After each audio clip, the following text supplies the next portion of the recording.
Stock market की शुरुआत होती है 20 मार्च 1602 से, जब the dust east Indian company establish हुई थी, जिसने 100 ऑफ शिप्स को रखा ताकि वो गोल्ड, पर्सिलिन, सिल्क और स्पाइसेस को पूरी दुनिया में ट्रेड कर सके। लेकिन इतने बड़े ऑपरेशन को हैंडल करना बिल्कुल भी सस्ता नहीं था। तो अपने एक्सपेंसेस को फंड करने के लिए कंपनी प्राइवेट सिटीजन के पास गई जो इन्वेस्ट कर सकते थे, और इस चीज के बाद उस कंपनी के पास इतना ज्यादा फंड आ गया कि वो और ज्यादा एक्सपेंड हो गई और प्रॉफिट बढ़ते रहे उस कंपनी के लिए भी और उनके इन्वेस्टर्स के लिए भी। और ये जो शेयर्स थे ये कॉफी हाउसेस पे यूज होते थे, शिप पोर्ट्स पे यूज होते थे और कई जगह यूज होते थे पूरे कॉन्टिनेंट के अंदर। और अब the dust east Indian company ने अननोइंगली इन्वेंट कर दिया था दुनिया का सबसे पहला स्टॉक मार्केट। और उसके बाद से कंपनीज फंड कलेक्ट करती है उन इन्वेस्टर से जो कि हर क्राइटेरिया के बिजनेस में बिलीव रखते हैं। और अगर अब की बात करें तो अब स्टॉक मार्केट के लिए स्कूल्स, कोर्सेज, करियर और इवन दो पूरे टीवी चैनल्स भी है। लेकिन अभी का जो मॉडर्न स्टॉक मार्केट है वो बहुत ज्यादा ही कॉम्प्लिकेटेड है एज कम्पेयर टू जो पुराना जब स्टार्ट हुआ था उस टाइम से। तो अब क्वेश्चन ये आता है कि कंपनीज और इन्वेस्टर अब मार्केट को कैसे यूज करते हैं। तो इमेजिन करो एक बिस्किट या फिर एक कुकी की कंपनी है जिसने डिसाइड कर लिया है लॉन्च करने का। तो कंपनी सबसे पहले बड़े इन्वेस्टर्स के पास जाती है और उनके सामने अपनी एडवर्टाइज करती है। और अगर इन्वेस्टर्स को उनकी कंपनी का आइडिया पसंद आता है तो उन इन्वेस्टर्स को मौका मिलता है उस कंपनी में सबसे पहले इन्वेस्ट करने का, और वही स्पॉन्सर करते हैं कंपनी की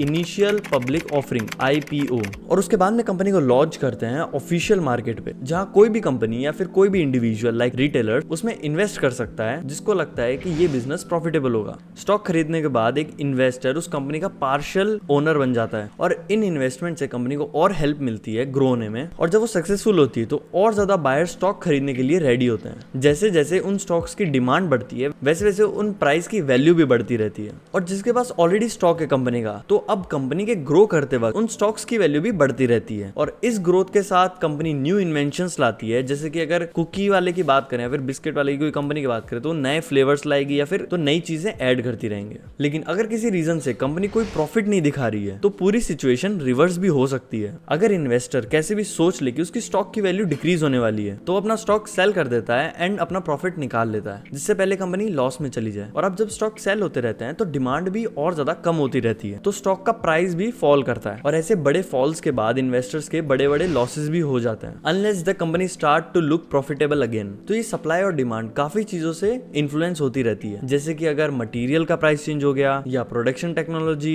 या फिर शिफ्टिंग कॉस्ट ऑफ लेबर। और इन्वेस्टर इस चीज की भी चिंता करते हैं कि कंपनी का ओनर चेंज हो गया या बैड पब्लिसिटी या फिर और भी बड़े फैक्टर जैसे कि न्यू लॉज या फिर नए trade policies. And obviously there are plenty of investor who are simply ready to sell their valuable stock, और उन्हें यूज करते हैं अपने पर्सनल इंटरेस्ट के हिसाब से। ये सारी चीजें हर दिन होती है मार्केट के अंदर, जो कि कंपनी को ज्यादा या फिर कम सक्सेसफुल बनाती है। और स्टॉक मार्केट में अगर कंपनी की वैल्यू कम होती है तो उसके साथ में इन्वेस्टर भी कम होते रहते हैं। इन्वेस्टर का कॉन्फिडेंस ही मैटर करता है हर चीज पे, चाहे वो इकोनॉमी बूम हो या फिर फाइनेंशियल क्राइसिस हो। और इसीलिए मार्केट को ट्रैक करना बहुत ही मुश्किल होता है। और इसी वजह से जो प्रोफेशनल्स होते हैं वो लॉन्ग टर्म इन्वेस्टमेंट को प्रमोट करते हैं, ना कि जिससे बहुत जल्दी पैसा बन रहा होता है। हाउएवर एक्सपर्ट हमेशा नए टूल्स बनाते रहते हैं ताकि वो इस हाईली अनप्रिडिक्टेबल सिस्टम में ज्यादा सक्सेसफुल हो पाए। लेकिन जो स्टॉक मार्केट है वो सिर्फ रिच या फिर पावरफुल के लिए नहीं है। तो जब से इंटरनेट आया है कोई भी स्टॉक ले सकता है, जैसे कि एक बड़ा इन्वेस्टर लेता है। और जितने ज्यादा लोग एक दूसरे को एजुकेट करते रहते हैं इस हाईली कॉम्प्लेक्स सिस्टम के बारे में, तो उतने ज्यादा लोग ट्रेड कर सकते हैं जिस भी बिजनेस में वो बिलीव करते हैं। ऐसे तुम ये वीडियो भी अपने हर दोस्त में शेयर कर देना। And this is it for this video guys. अगर वीडियो जरा से भी नॉलेजेबल लगी है तो वीडियो को लाइक कर देना, चैनल पर न्यू चैनल सब्सक्राइब कर देना। मिलते हैं नेक्स्ट वीडियो में, तब तक के लिए थैंक्स फॉर वॉचिंग,